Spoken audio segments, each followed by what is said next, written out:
Hello, Taylor. My name's Alan. I'm a tech here at Vision RV. I'm going to give you a virtual walkthrough to the unit that you purchased through us. We'll start on the outside, walk around, show you things, give a brief description on how they operate and what I need you to do to maintain them and take care of the unit that you just purchased from us, okay? I don't know if you've had a trailer before. Some things can be a hazard. So I'm going to make sure you see those couple of items as well. Don't forget that at any time though, if you have any questions, phone us back. We'll get a technician on the phone. Other RVers that have units, maybe you got an uncle or brother or somebody, that's a really good source of information to help you as well. And then of course, don't forget about Google. You have to determine what's the poop and what's the princess though. When you go to Google, you can't be too sure of everything being exactly right. But okay, so we're going to start outside here, and at the front of your unit, as you're probably very aware, you got your tongue, got a hand crank jack here, 7-way power cord. We call it that because it has 7 wires in it, but this provides power from your vehicle to the trailer's battery so that you have power for the lights and the brakes on your unit. By no means will this charge your battery. Plugging your trailer in is the best way to charge your battery. The alternator in your vehicle when you're plugged into here doesn't provide the kind of amperage that's required to charge this battery up like your converter does. So it'll provide a surface charge so you can run lights and brakes, but that's it. You'd have to drive non-stop like to Winnipeg before you could charge that battery from the alternator in your tow vehicle, okay? Emergency breakaway cable here, attached to an emergency breakaway switch on the tongue. It's mounted down up underneath here.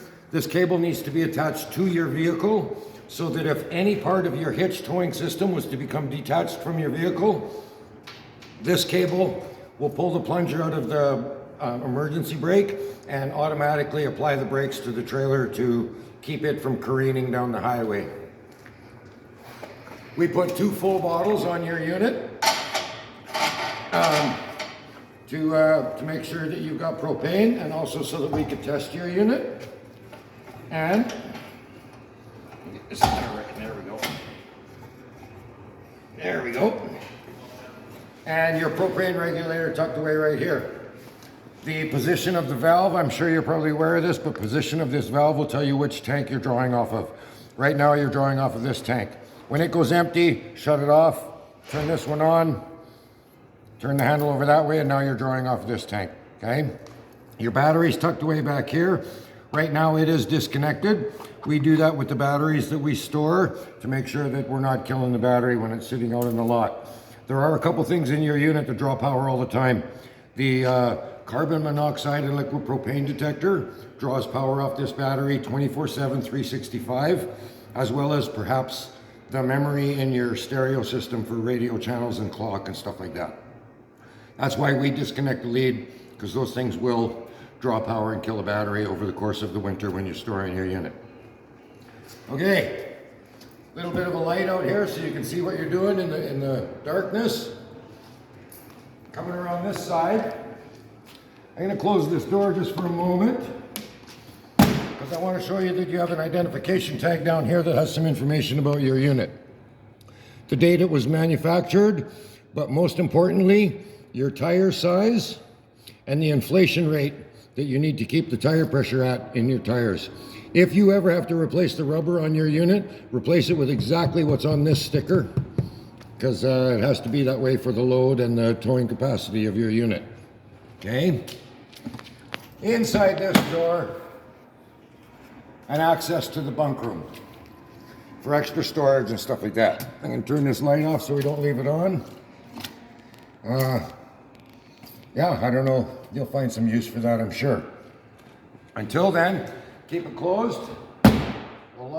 The key for this lock is in on your keychain. You have 4 stabilizing jacks, 1 at each corner of your unit. These are designed to take the wiggle and the wobble out of your trailer and give it some stability. They are not designed to lift your trailer off the ground. So keep that in mind too. Okay, slide outs. I don't know if you've had slide outs on a unit before, but there's a couple of issues with them. These rubber sweep seals that are here, they need to be lubricated every once in a while. After a time, they'll get dry and they won't stretch like they're supposed to. There's a product called Seal Saver. It comes in an aerosol spray can. You spray the foam on your rubber and just let it sit. The rubber will suck up the moisture it needs to rejuvenate itself, and that'll keep these sweep seals tight up against your unit as it's going in and out. One thing about slides, when it's all the way out, it's weather tight. When it's all the way in, it's weather tight. When it's traveling in and out, these sweep seals will keep some of the weather out, but they will let rain in if you're closing up your unit in a rainstorm. As you can imagine, when it goes by the window, there'll be some gaps. So when the slide box is moving in and out, it's not weather tight. But when it's all the way out and all the way in, these D-bolt seals keep it nice and tight. I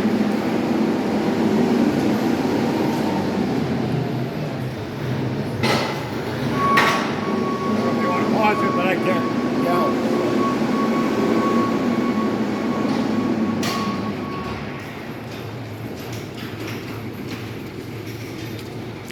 Okay, you're good. Okay, another thing about slides is the roof. Every time you bring the slides in on your trailer, I need you to get up on the roof and look at the top of that slide box and make sure that there isn't a tree branch or a pine cone or something on top of there that will do damage to the sweep seal and possibly the rubber roof membrane on the top of the slide box. Every time you bring the slides in, you need to check the roof of that box, make sure it's clean. One of the things that can take that away from you, that task away from you, is installing slide toppers. The awning that automatically comes out and in with your box as you move the slide in and out. I don't want to spend any more of your money, Taylor, but it would be a good investment to your unit. It keeps all the snow, water, pine needles, dirt, dust, pine cones, tree branches, keeps all that crap off the roof of your slide box. Now they're not cheap, they're average about $1,000 a piece to install them. So something for you to consider in the future. If you did want one, take a measurement of this outside measurement from this outside of this flange to the outside of the other flange. Call us, tell us you want a slide topper that's 172.5 inches long or whatever. We'll order it. When it comes in, we'll let you know. Bring your unit in. Takes about an hour to install one of these. You got 2 slides on your unit, I think, so a couple hours and it'll be done. You won't have that worry anymore, and it will add some trade-in value and some resale value to your unit. Enough of that, let's move on. Storage compartments. These allow you some access from inside and as well as outside your unit to store stuff. Please remember though that this can be a security risk. People can get into your unit if you leave these unlocked, okay? So lock them up. Your shore cord is tucked away in here. We have our cord plugged into your unit right now, giving it power, okay? Which is right here. Your short cord is a 50 amp power cord. So it has a specific male end to go into a 50 amp receptacle, and then it has a very specific plug configuration here to go into your trailer. When this plug goes in, you push it in and then give it about 1/8 of a turn clockwise to lock it in place. Other than that, on this side you've got dump station and your city water connection. Down here is your dump station, and you have 2 gray tanks right here, and then the one big one, the black tank right here, your poo tank, okay? Hook your hoses up, dump hose up first. Always dump the black tank first, then close that valve, then use the gray tanks to rinse all the really nasty stuff out of there that you just had in the pipe from dumping your black tank, okay? Then close those all up again. This connection right here is called the city water hookup. This is a feature that allows you to bring a garden hose to your trailer, hook it up here, and then you will be bypassing your water pump and you will not be using the water supply that you have on board your unit. However, we can't always be certain of the water pressure that's in that garden hose supplying water to your unit. So make sure you use the water pressure regulator that will be in the starter kit that comes with your unit. It will regulate the water pressure down to 45 psi. The reason we do that is because your water pump runs at 55 psi, and all the shower heads and all the taps and everything work really good at 55 psi.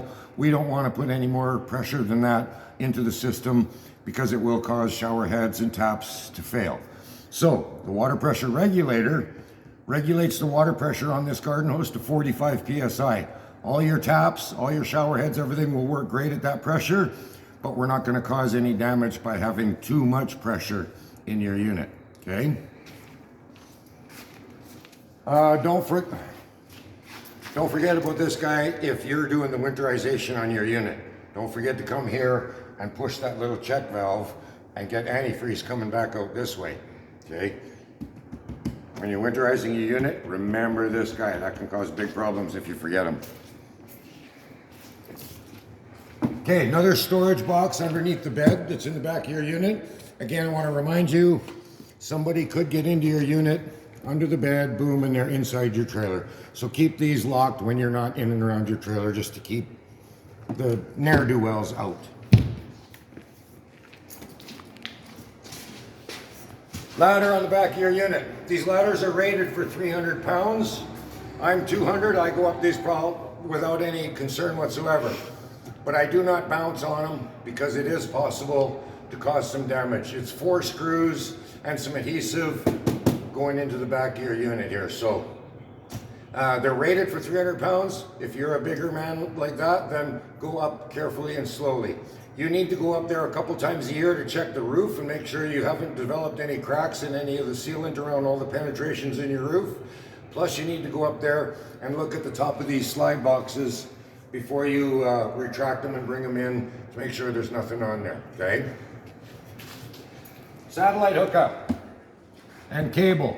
If you're in a campground where they have satellite and cable available to you, you just need to bring a piece of coax along with you so that you can hook it from here into the pole at the campground, and then you can bring satellite or cable into your unit for your TV. Your water heater is tucked away in the back corner of your unit right here. Inside here, you got your big 12-gallon water heater. The anode is removed right now because your unit's winterized. On the bottom down here is a switch for the electric element. If you wish to use the electric element to heat your water tank, you need to come out here and make sure that that switch is on first of all. Then you'll have to select the electric option on your panel board. I will tell you though, Taylor, that gas